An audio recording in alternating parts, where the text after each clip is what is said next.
A swimmer that was on my swim team that I coach in the summers posted on her social media that she was playing in a basketball game. The high school she goes to, she's on the girls' basketball team. And she posted about a game, and she says on the post, "Everyone's invited." And I say, I commented on the post, I think I might show up so I can see you play. And she responded to the comment and said, "Okay." So I show up at the game. I say hi. I couldn't make it there at the beginning. I show up at halftime. I watch the team play. After the game, I go and I say hi or whatever, and I leave. And maybe 45 minutes after leaving the game, I get a phone call from an unknown number. And I answer the phone, and the gentleman on the phone explains that he's the young lady's mother's brother, and says, Mom and daughter are asking that you have no further communication with either of them. So, of course, I said, no problem, I will not. And I begin the process of trying to figure out, why did that happen? So I talked to my wife about it, and she says, well, dear, that was kind of a creepy thing to do. And I say, well, how is that creepy? I don't get it. How is that creepy? I'm being supportive. And she says, how is it not creepy? You just showed up. I was like, but I commented on the post that I would show up. She said everyone's invited. She's like, she probably meant that for like her high school friends, not literally everyone. And I was like, okay, well, yeah, I get that. But still, I commented, hey, I might show up. And she says, okay. And she's like, well, yeah, that's one of those things that people just say okay to. They're not really thinking, oh, yes, it's okay if you do this. And she's like, yeah, it was definitely creepy of you to show up. And I'm like, I still don't see how it's creepy. And she says, well, I know your heart's in the right spot. You know your heart's in the right spot, but it was a creepy thing to do. I was like, well, how is it creepy? She says, how is it not? You just showed up. I said, if I'm a recruiter for a college football team, and we have a high school football student that we want to recruit to our college, and, we reach out, we make an offer, they say, we'll let you know.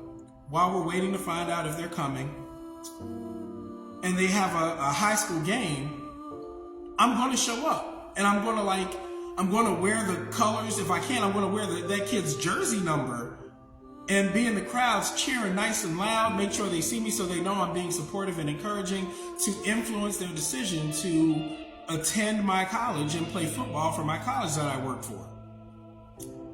And she said, okay, that's a fair analogy. I can see how you see it that way.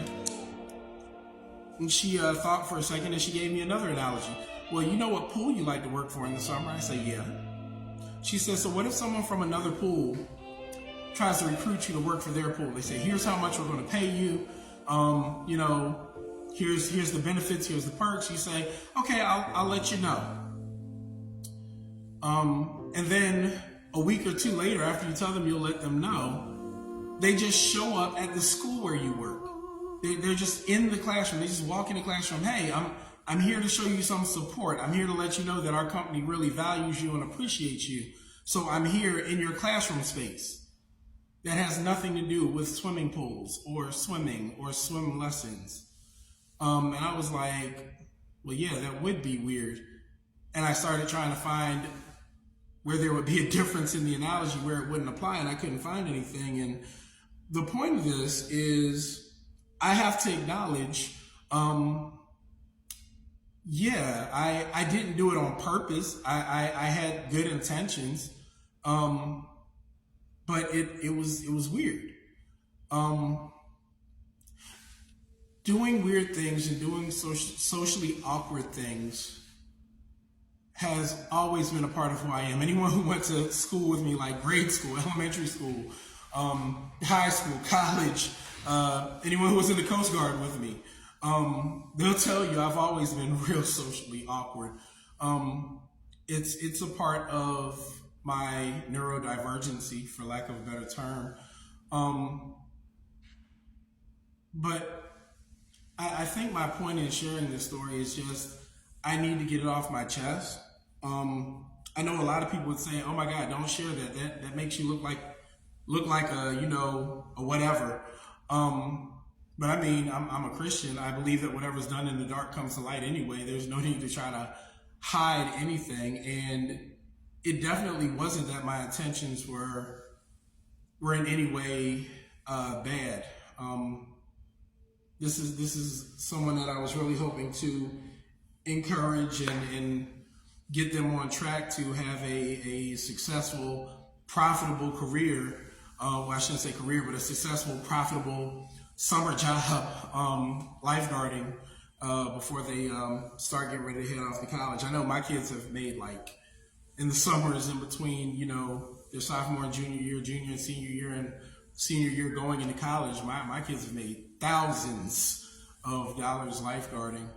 And, I want to set up other people to be able to do the same or whatever. But it's not just about me.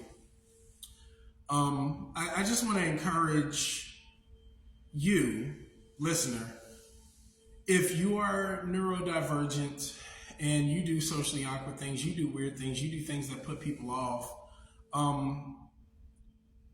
remember that your intentions matter, but at the end of the day, people's perceptions matter too. Get yourself a good circle of people that understand you and love you and care about you, and run things by them. I really wish I had said to my wife before I went to that game, hey, yeah, one of my swim team kids is going to be in a basketball game, so I'm going to stop by that basketball game on my way home from work, to give her a chance to say before I went, yeah, don't do that. But, I'm just impulsive and, just doing whatever pops in my head, thinking it's a good idea and thinking I'm doing it for all the right reasons. And this isn't the first time that something like that has put me in a situation that made me feel really awful. And I can't even apologize to this young lady and her mother, because their request was no further communication, and I'm not going to violate that. Like, if my daughter were to ask someone, don't talk to me anymore, I would want them to respect that.